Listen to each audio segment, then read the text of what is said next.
on this special episode of the Auto Riff. I try to record while my kids are home because I procrastinated and waited all week to do it. I go on a mini rant to start the history segment, and we take a look at this last week in automotive history. And I make another segment because why the heck not? Let's sit down, buckle up, and do a fast J-turn into our history segment. I decided I wanted to start breaking the podcast down into kind of running themes. So the next 3 episodes will be about electric vehicles. The reason for this is that in the short time I've been doing the show, I've noticed the huge wave that is upon us in going to electric automobiles. Whether you like it or not, they are coming. As the infrastructure grows and battery and charging technology gets better, it will become more commonplace. And that's progress. Yes, I love the sound of a gas engine, but the times, they are a-changing, and we have to change with them. Remember in last week's episode when the first automobile driven in Detroit was being driven, then broke down, and the crowd said, "Get a horse." Well, it sounds silly now, but at the time, people didn't see a future in the automobile. Where would you get gas? What happens if you run out? These are all questions that we ask now of the electric car, but charging stations will become more plentiful, and it will take time, but it will happen. We as humans, Americans, Europeans, wherever you're from, we push the boundaries, we find new technologies that make life better, and maybe one day, something better than electricity will come along, and all the people in their electric cars will mock the new technology. But new things aren't to be feared, we should embrace them. As auto enthusiasts, we should find new ways to make them faster and more fun. So that's enough on my riffing on why.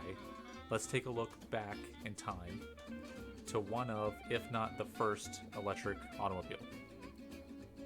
The Morrison electric automobile was created by a Scottish-born chemist, William Morrison, in 1887. In my research of the first electric car, I'm not sure that this was it, but as far as I can tell, it was one of the first to have a rechargeable battery. Also keep in mind that it was built 1 year after Benz patented his motor wagon from episode 1. The Morrison was built in 1887 and was not very successful, but his second model built in 1890 was. I mean, not by today's standards, he sold 12, but at the time that was a big deal.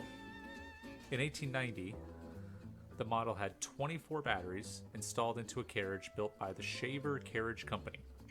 Those 24 batteries were 32 pounds each and took 10 hours to recharge and had a range of about 100 miles. The electric motor made about 4 horsepower, which if you remember the motor wagon made 2 at its peak. This was truly the supercar of its time. I say sarcastically.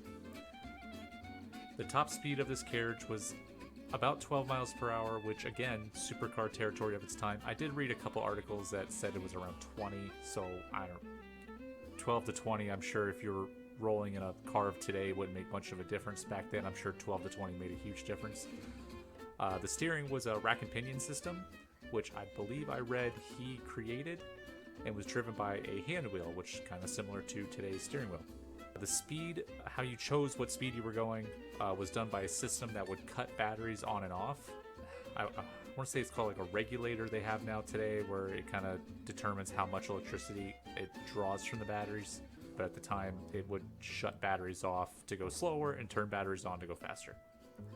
One of the Morrisons was actually entered in the first car race in Chicago by his partner William Sturgis, but the car failed to finish because of the freezing weather that ultimately kind of killed the batteries. Now let's take a look behind the man who made the first electric automobile, William Morrison. Morrison was born in Scotland in 1855, not to be confused with the William Morrison that was born in 1860 and invented the cotton candy machine. That was a different guy. Our Morrison grew up and went to school in Scotland, attending university and studying chemistry. He then immigrated to the US and ultimately ended up in Des Moines, Iowa in 1880. His interest was never in actually inventing or building an automobile. He grew up with an interest in electricity and batteries, and the automobile, the first one being a carriage specifically built for him by the Des Moines Buggy Company, was purely a way to showcase his batteries. Morrison was described as a peculiar man who mostly kept to himself, doing experiments in his secret downtown laboratory. He married into his 30s to his first wife, Mary Riley, who was 20 in 1892, so 2 years after the second electric model came out. They had a son together that died as a toddler, and Mary died shortly after of tuberculosis, which, if you don't know, was kind of a big killer back then. He remarried again to a woman named Elsie Meyer, who was also 20. That was 2 months after seeing her photograph that was showed to him by her sister. They had 2 children together, one son that also died, and a daughter that outlived him. William died a very wealthy man in 1927 from his battery business, having never owned one of his own automobiles or even another one. And that is a brief history on a long forgotten vehicle.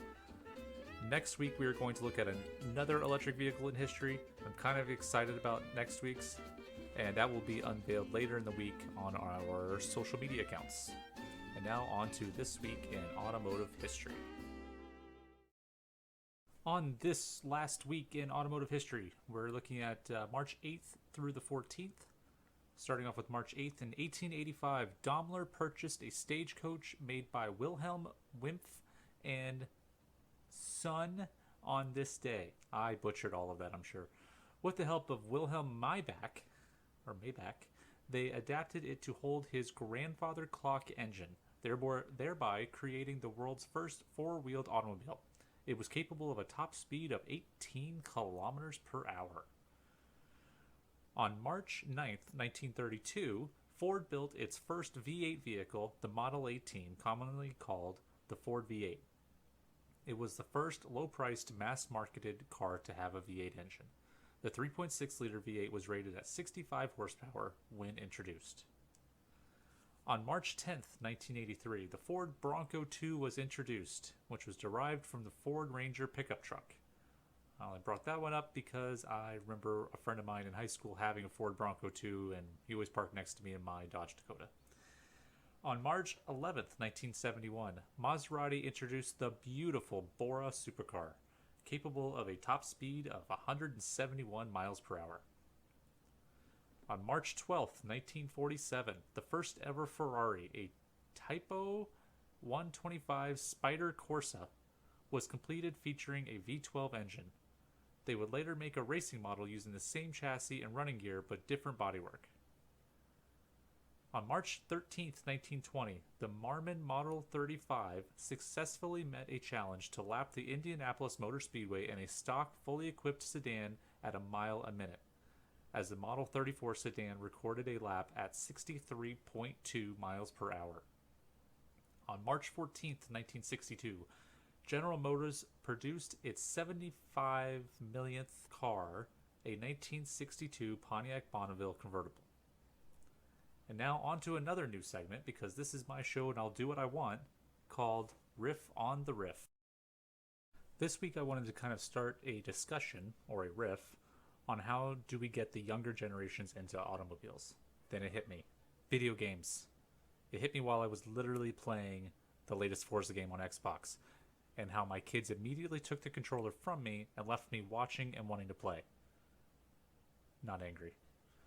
Newer video games like Forza, Gran Turismo, and Project Cars, among others, are getting more and more realistic and becoming more and more like driving the real thing.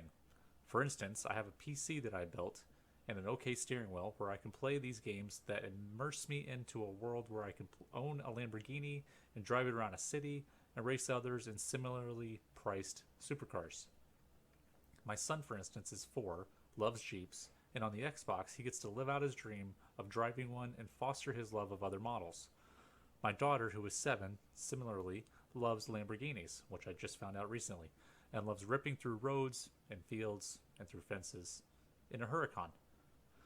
So what I'm saying is, maybe in order to get kids into them, we have to do it their way, and through a means that they enjoy.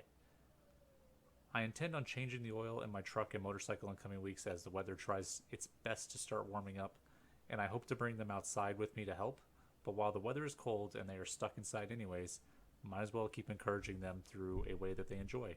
And that, folks, is my riff. Thank you so much for taking some time out of your week to listen to the Auto Riff. I got a listener email this week with another explanation for horsepower and torque. The quote is, "Horsepower is how fast you hit the wall. Torque is how far you take the wall when you hit it." Thank you, Dad. An amazing explanation if I've ever heard one. If you have any comments, suggestions, or stories you'd like to share, please email me at theautoriff@gmail.com or follow me on Instagram, Twitter, or Facebook. All sources used for the material will be in the description, as well as links to the show's social media. Thank you for listening again. Everyone drive safe and have a great week.